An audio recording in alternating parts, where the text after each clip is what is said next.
사실은 공간이라는 게 뭐 제가 그 임대 아파트의 그 자구도서관도 그랬고 보림주택도 그랬고 다다라마우스도 그랬지만 그 공간이라는 게 가지고 있는 의미와 가치가 사실은 굉장히 크다는 거죠. 우리 사회에서 크고 우리가 그걸 간과하고 있었던 거예요. 왜냐하면 부동산을 다루는 요소는 사실은 금융이라든지 정책이라든지 훨씬 더 큰 것들이 움직이는 거거든요. 그러다 보니까 이 약자들의 작은 목소리들을 담기에는 사실 너무 큰 그 단위들이 움직이다 보니까 그런 것들을 담기에는 쉽지가 않았던 거고, 공공임대는 공공임대의 목표가 있었어요. 공공임대의 목표는 양적인 공급이에요. 매년 얼마를 공급할 거냐만 가지고 그 사람들은 그 성과를 측정을 하니까.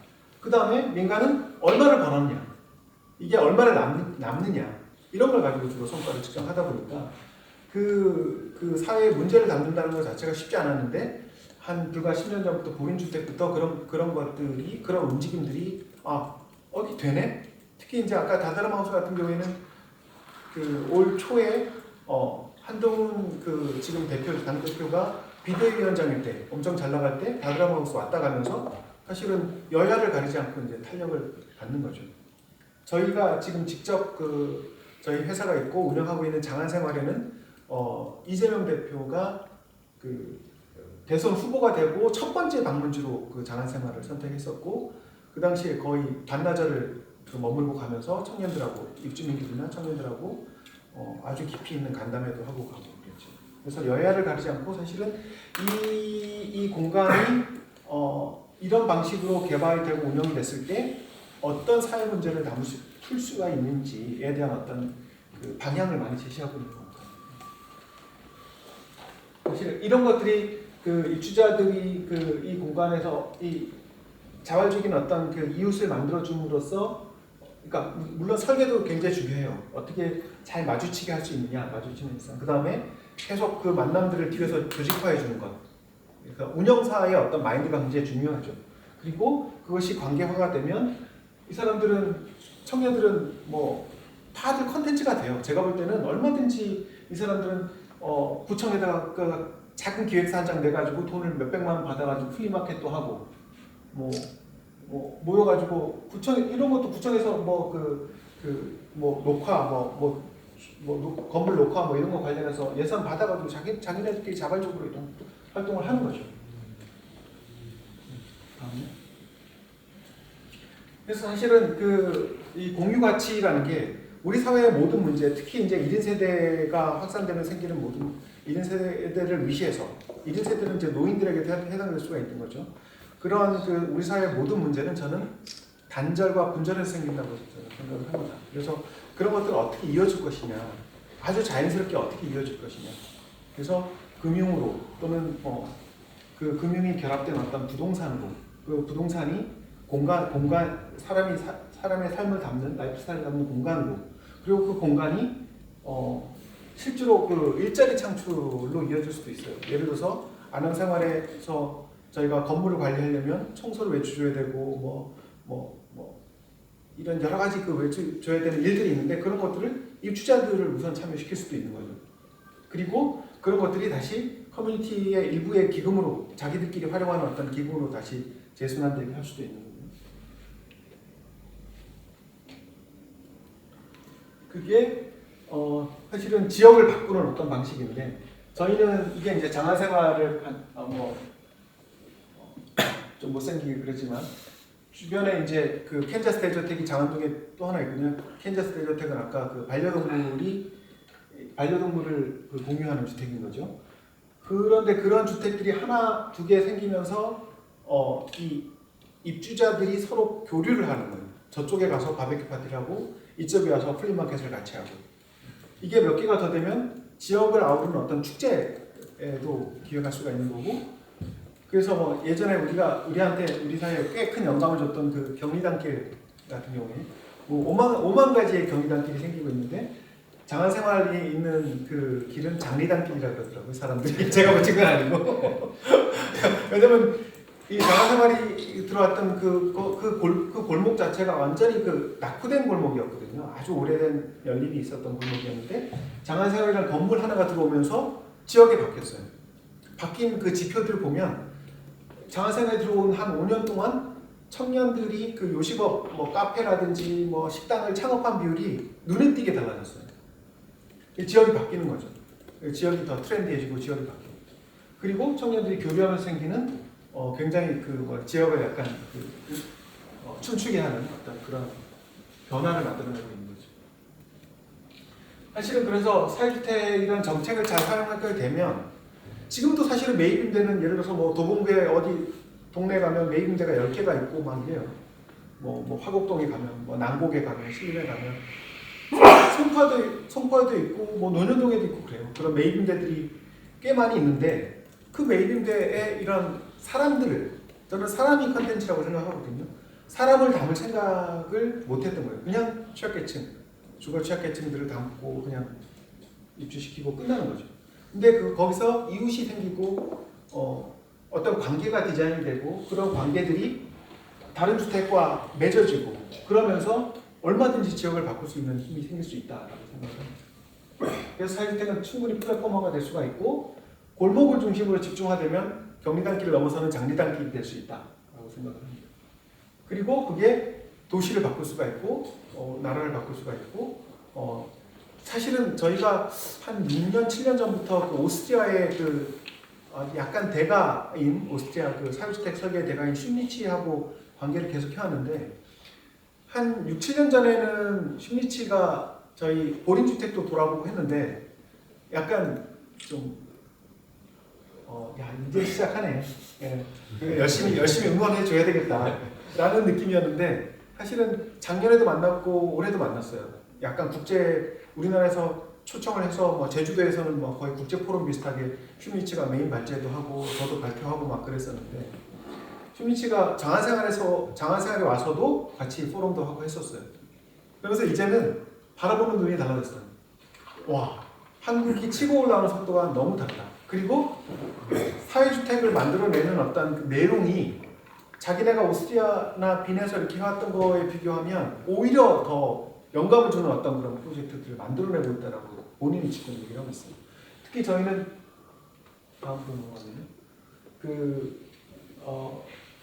다음으로 넘어가면 디지털 전환, 디지털 플랫폼 같은 것들을 굉장히 잘 활용을 하고 있고 아직까지는 사실 역량은 좀 부족하긴 하지만 돈도 없는데 뭐 이거 앱 개발하고 운영하려면 사실 이게 수억이 들어가는 일인데 어쨌든 방향은 지금 안암생활과 장안생활이라는 주택에서 개별적으로 앱들이 작동을 하고는 있어요. 그래서 주택관리나 사실 16세대짜리, 20세대짜리, 50세대짜리 주택관리하는 것들은 쉽지가 않아요. 거기다가 관리자를 상주시킬 수가 없기 때문에. 그래서 이런 마치 그 카카오 택시 같이 어떤 플랫폼화 하지 않으면 그래서 그 주택을 관리할 수 있는 사람을 등록시켜 놓고 주택 관리에 대한 민원이 발생하면 그 사람이 가서 이렇게 대응을 해주고 거기에 대한 페이를 적당히 받고 하는 어떤 그런 아주 정밀한 어떤 그런 설계가 필요하고 또 이게 주택 관리에 대해서는 그렇지만 입주자들은 또 주택 관리하고 상관없이 자발적인 커뮤니티가 또 생겨야 되거든요.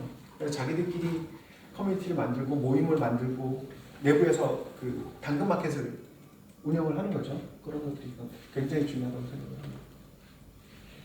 사실은 사회주택이 힘이 있다는 거는 그동안 사실은 이 사회가 바뀌면서 그러니까 아까 맞춤형 매입인데 꼴랑 하나 했을 뿐인데 갑자기 서울시 전역으로 맞춤형 매입인데 굉장히 그 다양한 맞춤형 매입인데가 생기고 그리고 정치를 하는 사람들, 정책을 다루는 사람들 국토부에서도 사실은 지금은 맞춤형 매입임대가 뭐 매입 약정형 사회주택이라는 이름이었다가 지금은 그 테마형 사회주택이었다가 지금 특화형 임대주택, 특화형 매입임대주택이라고 이름은 계속 바뀌지만 내용은 동일해요. 그게 뭐냐? 국토부가 이 사업을 이제 승계를 한 거죠. 이 사업은 받아서 확산시켜도 되겠다라고 해서 다다름 하우스 이후로 2020년 다다름 하우스와 안암생활 이후로 지금은 완전하게 정책적으로 자리를 잡았다고 생각을 하고요. 그게 훨씬 더 안정화가 되려면 정책적으로 그러니까 입법이 완벽하게 좀 돼야 되는데 지금은 이제 사유주택이라는 용어는 서울시나 아니면 지자체 몇몇에서 지금 자체 입법을 해서 조례 형태로 지금 하고 있지만 중앙입법을 통해서 이제 뭐 주거기본법이라든지 공공임대 특별법이라든지 이런 것들을 바꿔나갈 일이 이제 남았다고 생각을 하고 실제로 국회에서 뭐 한 4, 5개월 동안 저희가 사유주택 관련된 그 포럼이라든지 국회 뭐 입법 토론회라든지 이런 것들을 한 대여섯 번은 한 것 같아요. 그래서 사실은 지금 좀 오늘 사실은 투자나 뭐 이런 거 관련해서 더 사실 하고 싶은 말이 이런 건데 사이즈가 굉장히 커졌다. 지금 예시가 좀 걱정하죠. 이 자료를 보낼 때만 해도 뭐 그 최종 통보를 안 받았는데 지금은 이제 최종 통보를 받았는데 지금 저희가 청량리 230세대 그다음에 은평구 그 연신내역이 있는데 230세대를 특화형 임대주택으로 최종 그 통과됐다는 통보까지 받았거든요. 그러니까 한 프로젝트당 규모가 이제 한 1,000억씩 되는 거예요. 그리고 그 가락동까지 합하면 그거 다 합하면 벌써 한 2,500억 규모는 되는 거죠. 그리고 일반 매입 약정 사업도 지금은 뭐 제한 없이 계속 받고 있고 그 LH가 88 대책, 국토부가 88 대책 발표 주거 관련된 88 대책을 발표하면서 서울 수도권에 내년까지 11만 호를 매입을 하겠다. 매입 약정 사업을. 그 중에서 특화형은 벌써 한 5,000호, 4,000호 정도를 그 매입 심의를 통과시킨 거고 그리고 서울 같은 경우에는 공급이 안정화될 때까지 무제한 매입을 하겠다는 그 언어를 썼어요. 사실은 그 예산이 어디서 나오냐 막 이렇게 걱정하는 사람들도 많은데 저는 대단히 긍정적으로 보는 게 이 정부를 좋아하냐 안 좋아하냐를 떠나서 대단히 긍정적으로 보는 게 사실 4대강 사업보다는 100배 낫다. 그리고 요지에 사실은 전에 매입임대 같은 경우는 다 이면에 그 아주 안 좋은 입지에 싼 주택들을 사느라고 그런 것들만 주로 지금까지 사가지고 있거든요. 근데 지금 그 매입 약정이 통과되는 것들 보면 청량리나 연신내 이런 것들은 그냥 완전히 연신내역에서 바로 나오는 초역세권이에요. 대로변에 있는 거. 그냥 그야말로 딱 보이는 어떤 그런 굉장히 그런 게 공공임대가 된다는 거죠. 그리고 그게 저희가 운영하게 되면서 사유주택화 된다는 거죠. 그러면 그리고 그게 아까 말한 그 감정평가 방식이 거래사례 비교가 아닌 원가 연동형 방식을 적용했기 때문에 또 가능해졌다는 거죠. 그래서 규모도 커지고 다음으로 넘어가면 그래서 사업에 대한 이익이라든지 이런 것들도 전하고는 비교가 안 되게 뭐 그 다드람하우스가 그 매입된 가격이 한 100억 정도 되는데 원가는 사실은 거의 95억 정도 되기 때문에 그 만드는 기간 동안에 한 3년 만드는 기간 동안에 뭐 운영비까지 하면 거의 손해인 셈인데 어쨌든 그런 모델링 작업을 저희가 아낌없이 했기 때문에 정책화되는 데 굉장히 큰 어떤 기여를 했다고 저는 생각을 하고 지금처럼 그 어마어마하게 매입을 해 나갈 때 저희가 어쨌든 그 앞으로 우리 그 사유주택 100년 역사에 굉장히 중요한 어떤 지점에 와 있다 이렇게 생각을 하는 거죠. 지금 저희가 진행하고 있는 사업장들 지금 일반 매입 약정 사업, 그 다음에 특화형 임대주택들 이런 것들을 정리하고 있는 것들인데 물론 이제 지주들의 사업들을 PM해 주는 것도 있고 그래서 지금 그동안 했던 거에 비하면 지금 뭐 불과 1년, 2년, 내년까지 제가 볼 때는 이 사업이 그렇게 오래 갈 거라고 생각하진 않지만 물론 매입임대 사업은 앞으로 쭉 갈 거예요. 사유주택 사업도 쭉 갈 거지만 이렇게 어마어마하게 집중적으로 매입을 하고 규모화되고 있는 상황은 정말 전례 없던 상황. 마치 4대강 사업을 하듯이 지금 이 사업을 하고 있다. 그래서 굉장히 좀 저희는 집중을 하고 있고 여기서 사실 가장 중요한 거는 그 사회적 금융의 역할인 것 같아요. 부동산에서 사회적 금융의 역할이고 공공이 매입 약정을 해주는 어떤 그런 사업이기 때문에 사업에 대한 안정성 제가 모두에 말씀드린 것처럼 공공과 연계된 어떤 사업이 가지고 있는 그 사업의 가장 큰 장점인 안정성이 있기 때문에 사업 수익이나 이런 것들이 일반 PF 사업에 비해서 그렇게 그만큼 되지는 않는다고 하더라도 사업에 대한 안정성만 가지고도 금융은 얼마든지 작동될 수 있다. 그래서 메리츠 같은 데가 지금은 저희하고 막 같이 MOU 맺고 그 금융상품 기획하고 막 이러고 있는데 사실은 저희는 성립하지 않죠. 그거는 사회적 금융이 아니거든요. 이익의 대부분을 그쪽이 가져가는 구조로 짜니까. 네, 그래서 하여튼 이게 끝인가요? 네. 네, 그래서 저희가 그 사회적 기업 펀드를 IBK에서 초기에 사실은 받았던 적이 있거든요. 그 2018년쯤에 사회적 기업 그 펀드를 CB 형식으로 받아가지고 2021년에 그 상환이 완료됐는데요. 그런 방식으로 사실은 이런 그 시드 자금이 그 대단히 다양한 어떤 주택들의 그 에쿼티들은 사실은 금융을 통해서 대부분 조달이 되는데 우리가 사실은 아무것도 없으면 그 거의 사업권이 대부분 다 금융으로 넘어가기 때문에 그 사업권을 유지할 수 있는 에쿼티들로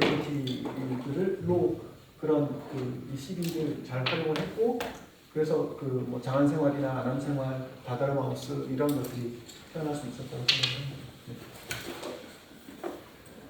네, 여기까지입니다. 네, 감사합니다.